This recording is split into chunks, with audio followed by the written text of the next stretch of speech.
Hello and welcome back to Variant Qur'an. It is February of 2025.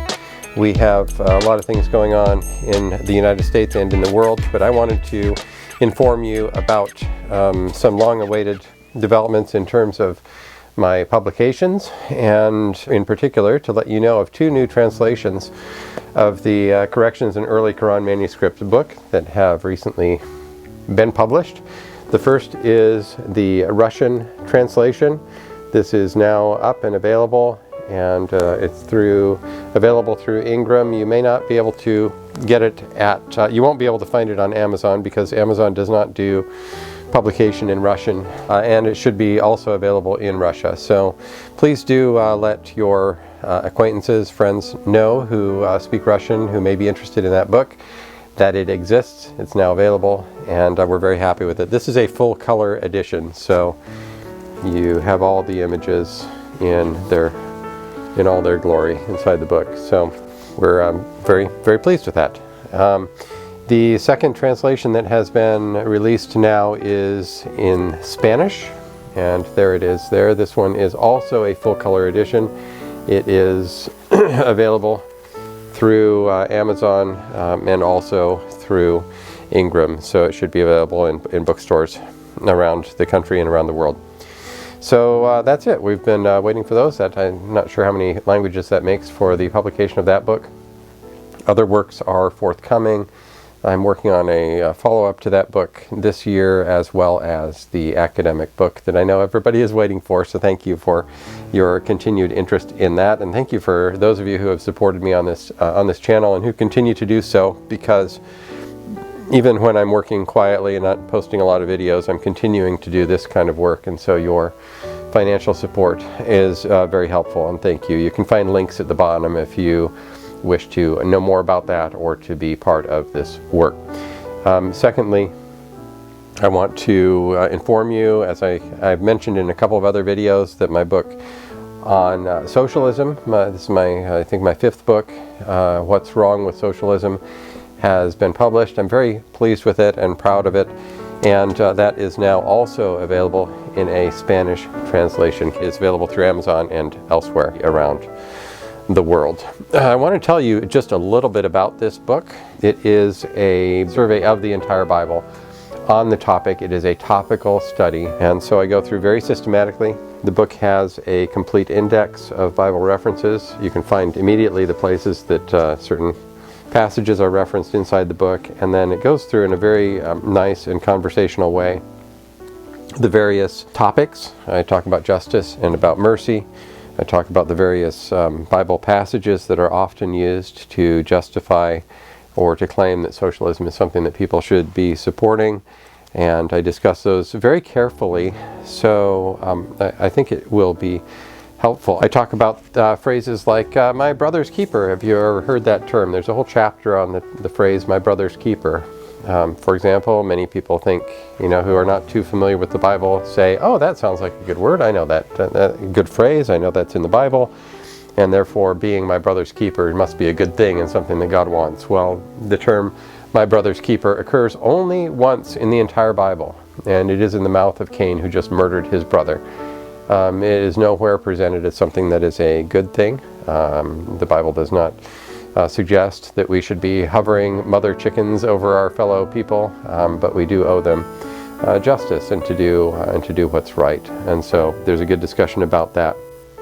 There is a discussion about when John the Baptist suggests that people who have two tunics should give one to the one who has none. We have a conversation around that. What does that mean? Does that mean that you should always level wealth? So I offer that as a service on a very important topic. I like to deal with topics that affect people's lives, which is why I chose the study of Qur'an manuscripts, and why I've written some of these books now on political philosophies and things like that. So that is about all I wanted to share with you today, just to let you know about those translations. You can get those. The other books continue to be out there. I am pleased to see, here we are in the first week of February, I'm pleased to see the actions, even in 2 weeks' time, that President Trump has taken on many fronts to rein in the overreach of government, to rein in spending, and to sort of correct. We're undergoing a course correction as a nation right now, and I know that may not look that way to many people around the world. Some of you watching this will understand what I'm talking about. But sometimes course corrections are needed, and in any organization or company, basically the United States government is a big company, and the company's directors are the American people, and we direct this company by electing different folks to go and represent us in Washington, D.C.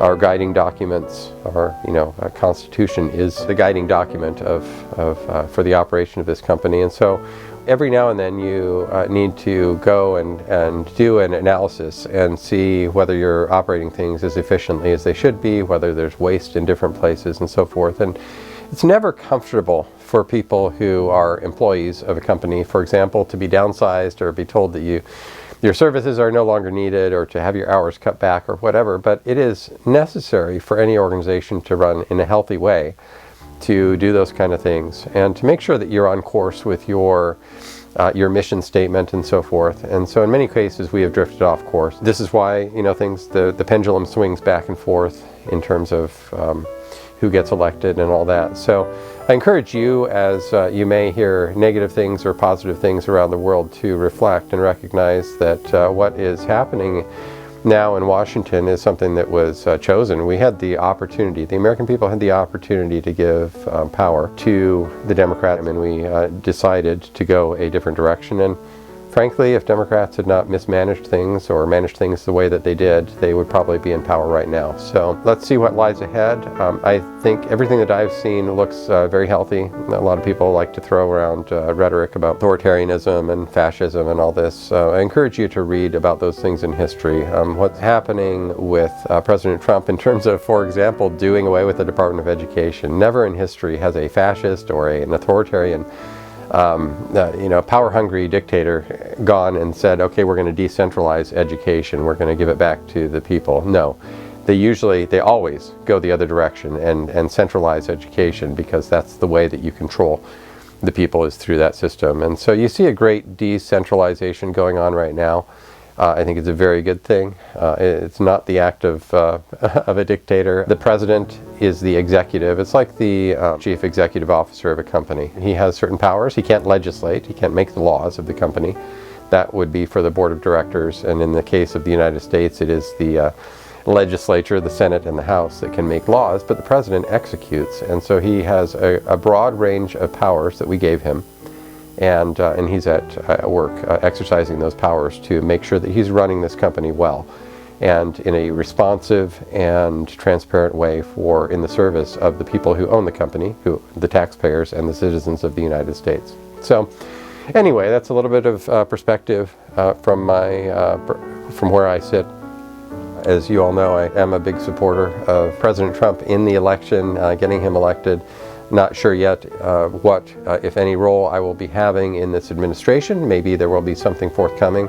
But meanwhile, I cheer enthusiastically from the sidelines for the good things within the bounds of our Constitution and our laws as a country. I'm very enthusiastic and optimistic about the future with the current state of affairs. So feel free to leave comments or thoughts at the bottom of this video. Happy to engage some of those. Don't want to get, obviously too deep on the political discussions, because that's not the purpose of this channel, but I do care about these things, and I know that many of you do as well. And so we invite all perspectives. Free exchange of ideas is always a good thing, and cross-examination by people who may not agree is also a good thing. So thank you very much. I hope you're doing well wherever you are. Please do like and subscribe to this channel. And we will talk to you again soon, God willing. Thank you.